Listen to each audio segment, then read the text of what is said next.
On this episode of the Turnbuckle, Samoa Joe says WWE releases were due to a war between upper management. MLW responds to WWE's attempt to halt their discovery in a lawsuit. And Kota Ibushi comments on his NJPW exit. Folks, we're reading your favorite wrestling movies and wrestling news because it's time. Say it with me, come on, for the Turnbuckle.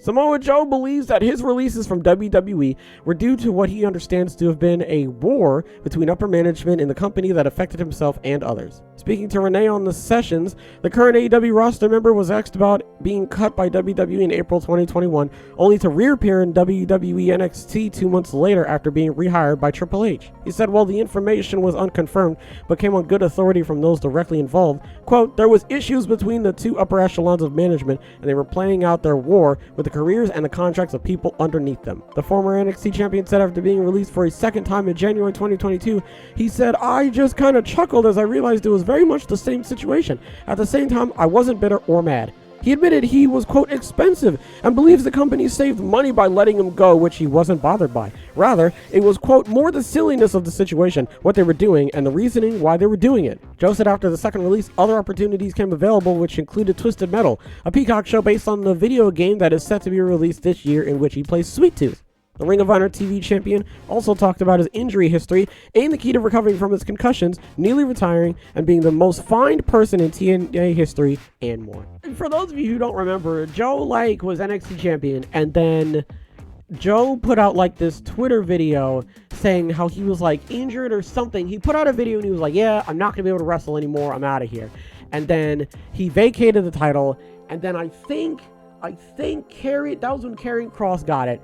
And then that happened so long ago, man. That was back in 2020, mid 2020. It's kind of weird that happened. Really just a overall negative blotch on WWE, just because the way that they were handling this situation was not really, it just wasn't the best, just because it was dealing with people's actual lives and everything. And Samoa Joe got hired, and then Samoa Joe got fired and then rehired again. And then just the overall reasoning as to why Joe got let go in the first place. It was just really dumb. It didn't make a whole lot of sense. It was very disrespectful to Joe. It was just all very confusing, and it was just a bad time for WWE as a whole. And thankfully we've all moved on from that, and Joe's in a better, I was gonna say in a better place, he's in a better company now. I should have said better place. He's fine, everything's fine. But yeah, he's with AEW. A lot could argue that he was doing a lot better in WWE, but look, all right, that's subjective. Okay, we could be here all day talking about that, but the bottom line is that Joe doesn't have to deal with that anymore. Nobody has to deal with that anymore, hopefully. Okay, and WWE and AEW will just go about their times, I guess, and not really interfere all that much in what each other are doing. Next, we're going to talk about MLW and how they respond to WWE's attempt to halt discovery in a lawsuit. The legal battle between Major League Wrestling and WWE appears to be far from over. MLW's attorney just filed a response to WWE's attempts to halt its recent discovery requests, according to PW Insider. The legal battle between the two promotions started in January 2022 after MLW filed an antitrust suit against WWE based on allegations of talent poaching and monopolizing the professional wrestling market by interfering with contracts and other business deals. On January 5th, WWE filed a motion with the United States District Court, Northern District of California, San Jose Division, seeking a protective order from the court that would suspend WWE's obligation to search for and produce materials requested by MLW.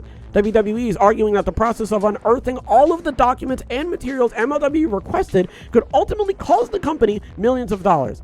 WWE feels that if the lawsuit was dismissed, the cost would have been for no reason. In MLW's attorney's response, as per PW Insider, MLW is requesting that this, quote, court denies WWE's motion for administrative relief. MLW feels that the WWE's motion fails on both procedure and substance, and that the WWE's motion, quote, was made without meet and confer required under the local rules of the Northern District of California. It was also noted that WWE had unlawfully maintained its monopoly power in violation of the Sherman Act. MLW claimed that WWE used its decades-long relationship with every major arena in the United States to make it harder for its competitors to book those areas. Ring of Honor and New Japan Pro Wrestling were used as examples due to plans for their joint show at Madison Square Garden being reportedly canceled after WWE intervened.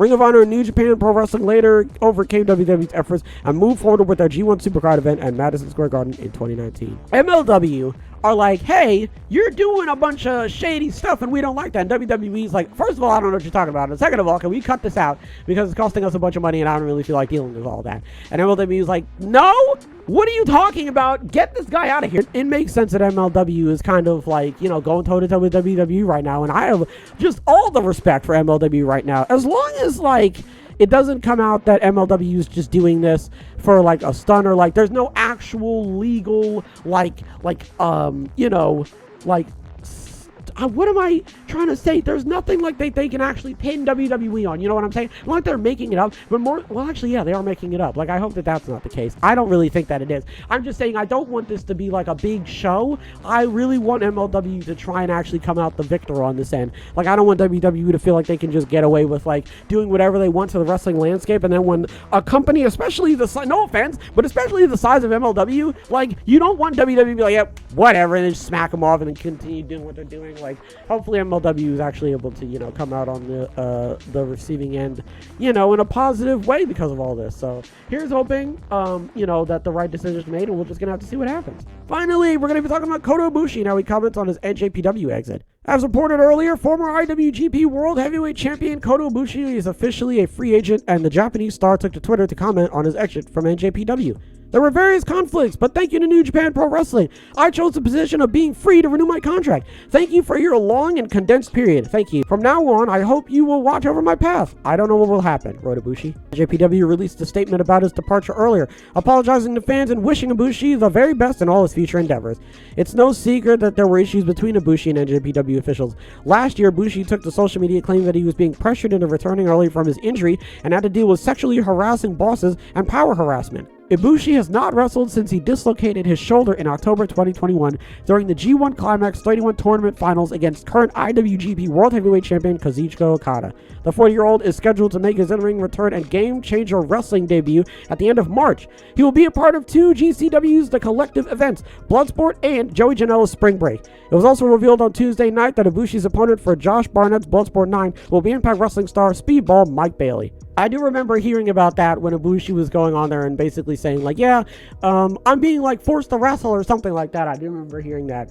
And, yeah, man, I mean, I also remember when he dislocated his shoulder. I remember seeing the clip of that, and I was really upset because I hate looking at I hate matches like that. Just, like, the match that, like, you're either not even anticipating, but, like, you're just like, oh, regular match, this is gonna be great, and then it just stops. Like the match with Eddie Kingston and Lance Archer, when Lance did the moonsault and the whole match had to be stopped. You hate to see it. But okay, so he's good now, and he's a free agent, and I don't necessarily know where he's gonna go. But Kota Ibushi is probably one of the best, if not just the greatest Japanese wrestler, you know, out there. And any acquisition that he gets from any company is gonna be. No, is it the other?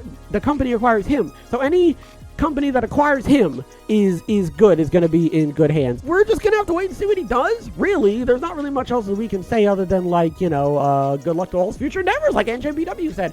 So at the end of the day, folks, it's really hard to say where he's actually going to end up and what he's actually going to do.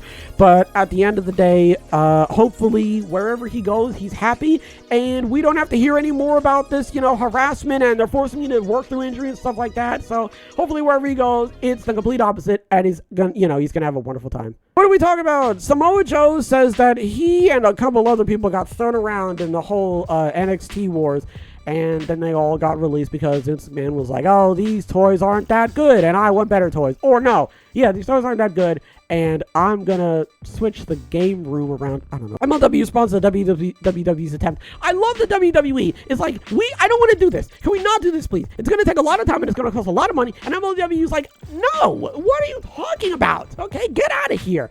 So figure him out. Go get him. All right, get him to figure this all out, because I'm not about to sit here and take any of this, all right? And I fully respect MLW for doing that, because I don't think that it's fair that WWE gets to just stomp around and be like, hey, you probably shouldn't. Oh, man, weren't they doing that? That's how this whole thing started, didn't it? WWE was like, hey, don't put MLW on, like, some network or something, some program, because of, like, something or other. And MLW was like, you literally cannot do that. That's illegal. Like, you're literally, like, stifling the progression of the company.